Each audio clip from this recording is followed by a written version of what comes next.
You are not limited by opportunity. You are limited by safety.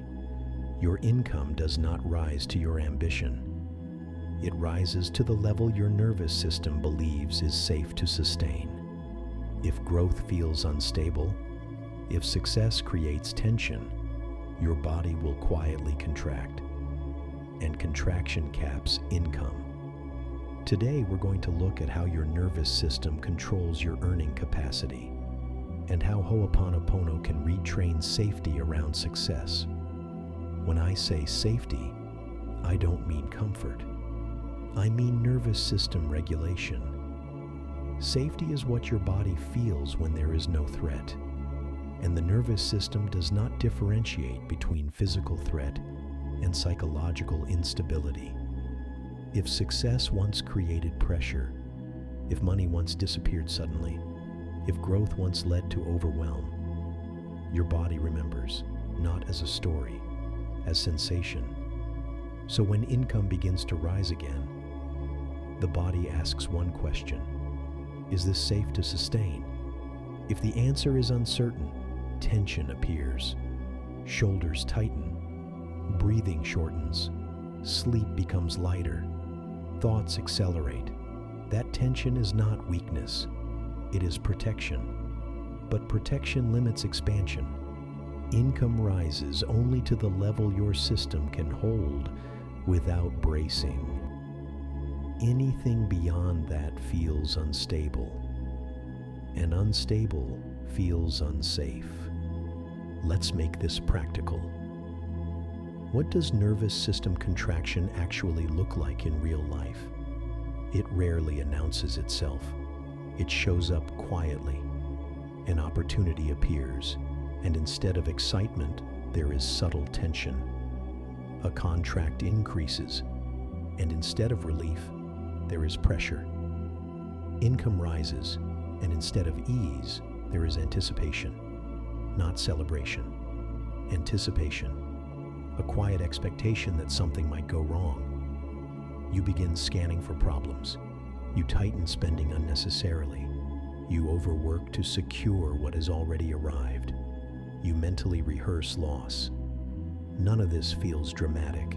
It feels responsible. But underneath responsibility is vigilance. And vigilance signals the body that expansion is unstable.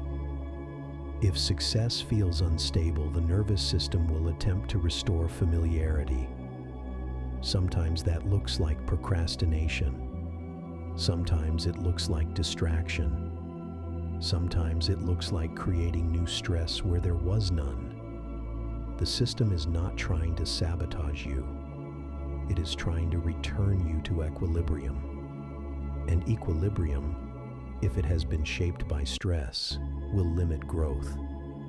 Income does not rise to the level of desire. It rises to the level of emotional steadiness. If steadiness decreases as income increases, expansion cannot sustain. That is the ceiling. What we are describing has a name. It is often called an upper limit. An upper limit is not a financial number.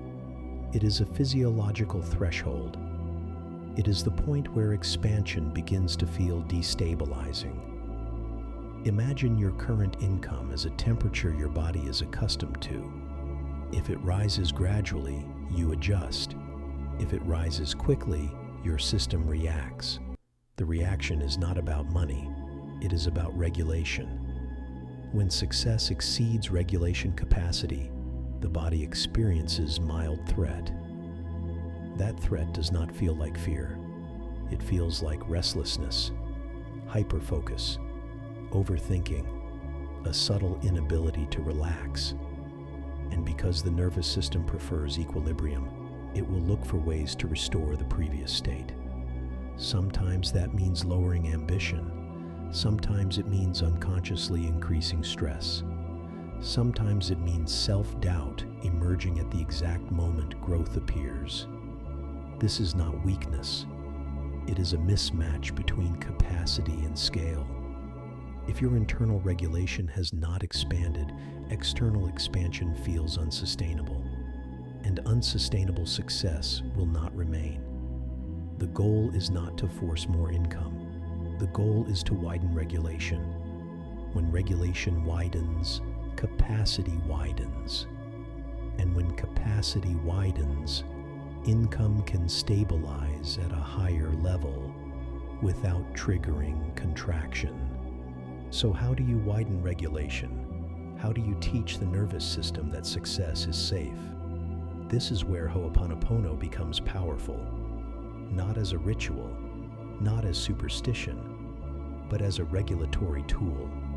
Ho'oponopono works by dissolving emotional charge. The phrases, "I'm sorry, please forgive me, thank you, I love you," are not magical. They are repetitive signals of safety. When repeated consistently, they reduce internal tension. They soften vigilance.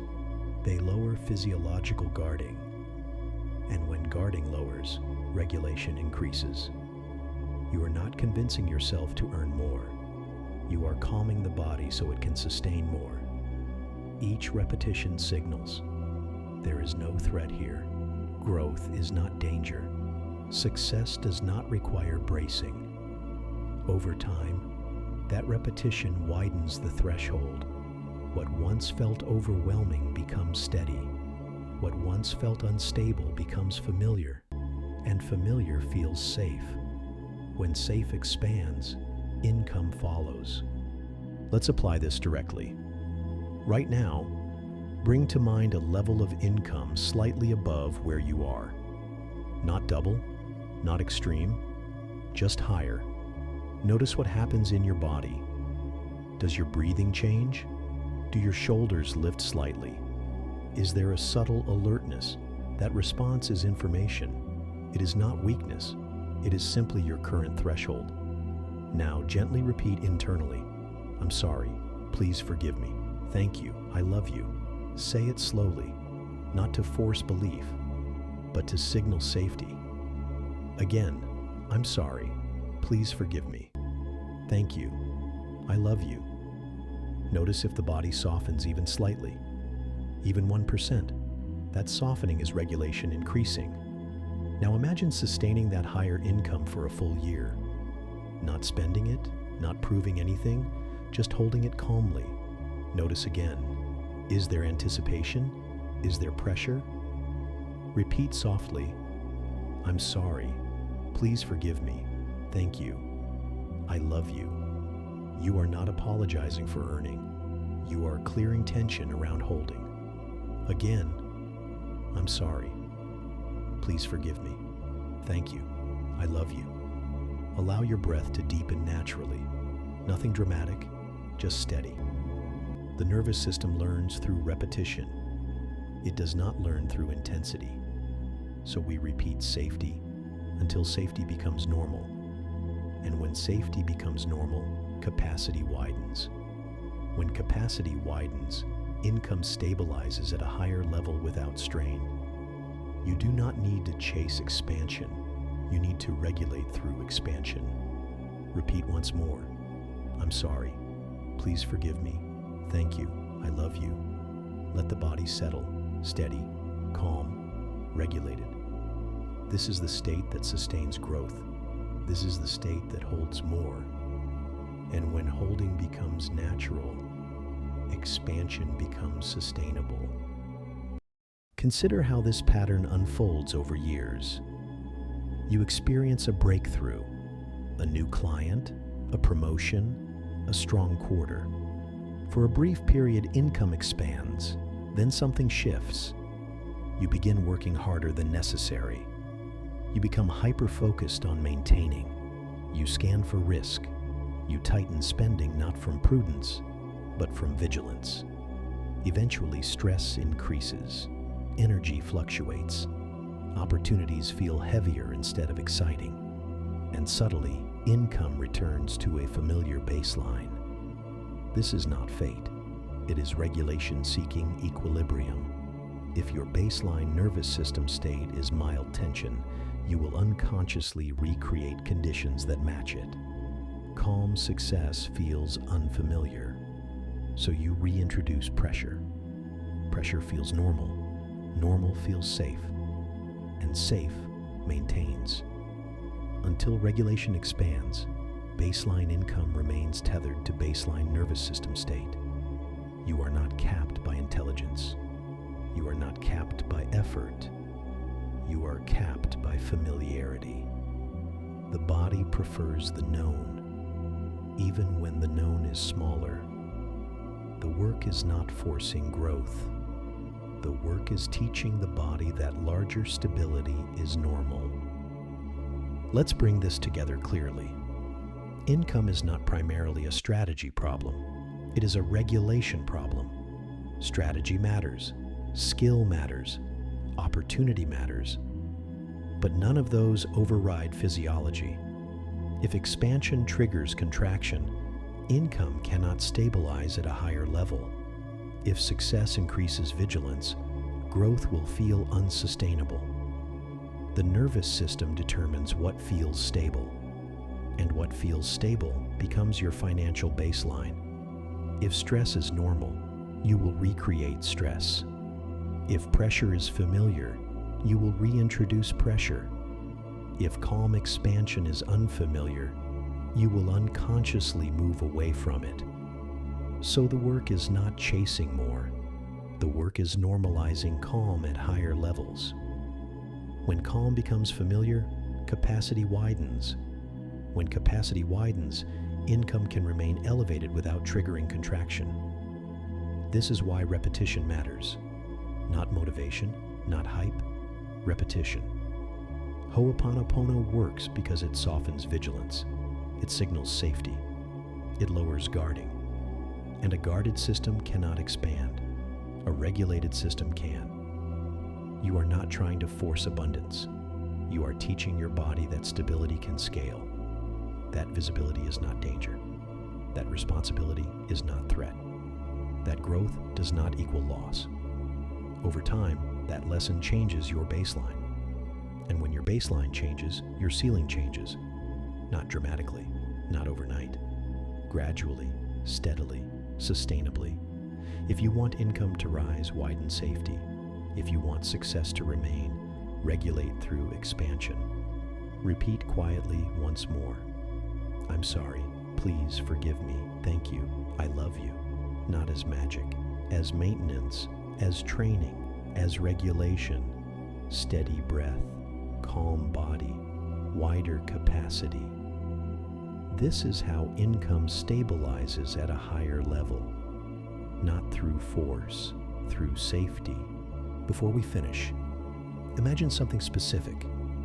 Imagine a version of you 3 years from now. Income is higher. Responsibility is greater. But the body is calm. There is no bracing, no constant vigilance, no anticipation of loss, just steadiness. Notice how that version of you moves. Breath is slower. Decisions are cleaner. There is less urgency, more clarity. That version of you is not smarter, not luckier, not more intense, more regulated. That is the difference. Regulation allows scale. Scale without regulation collapses. But scale with regulation stabilizes. You do not become wealthy by pushing harder. You become wealthy by expanding what feels safe. So when growth appears in your life, instead of tightening, practice softening. Instead of scanning for threat, practice breathing. Instead of preparing for the drop, practice holding. And if tension appears, use the tool. I'm sorry. Please forgive me. Thank you. I love you. Not to force success, to make success feel normal. And what feels normal can remain. Steady, calm, sustainable.